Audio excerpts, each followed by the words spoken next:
আসসালামু আলাইকুম, please subscribe my channel. আজকে বানিয়েছি চাপা শুটকির ভর্তা। তার জন্য প্রথমে লাউ পাতা তুলে নিব আমাদের কাছে। তারপর কয়েকটা লাউ পাতা তুলে নিয়েছি।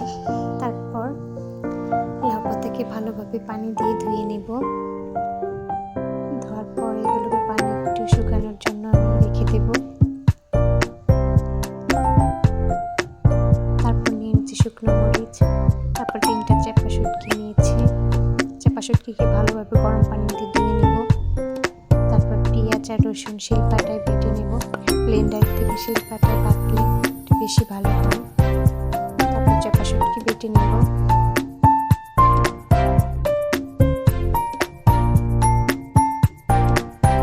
তারপর শুকনো মরিচ, তার মধ্যে 2টি কাঁচা মরিচ দিয়েছি যাতে ফ্লেভারটা ভালো আসে।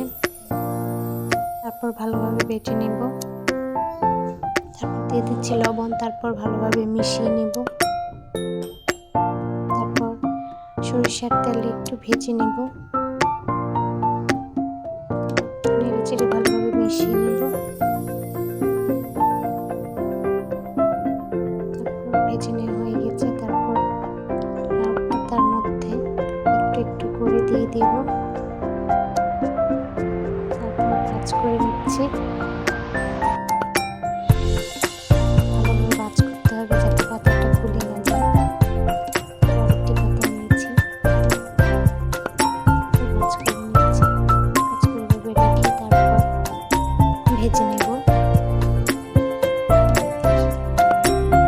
তাওয়ার মধ্যে আমি তেল গরম করে রেখেছিলাম। তারপর সবগুলো দিয়ে দেব।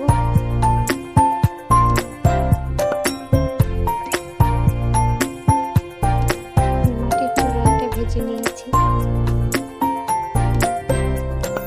একটু উল্টিয়ে দিব।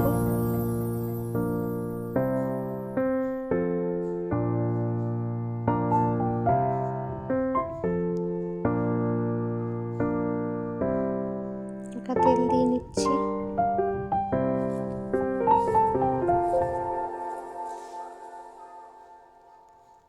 মাটির চুলার আঁচটা একটু মিডিয়ামে রাখতে হবে, নয়তো পুড়ে যাবে।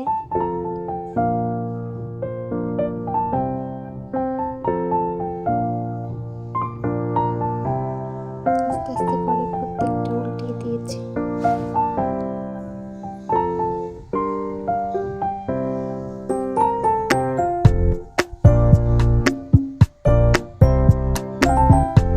তারপর তুলে নিব।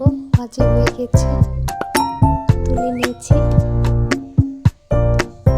এবার ভাত দিয়ে খাবার পালা, গরম ভাতের সাথে।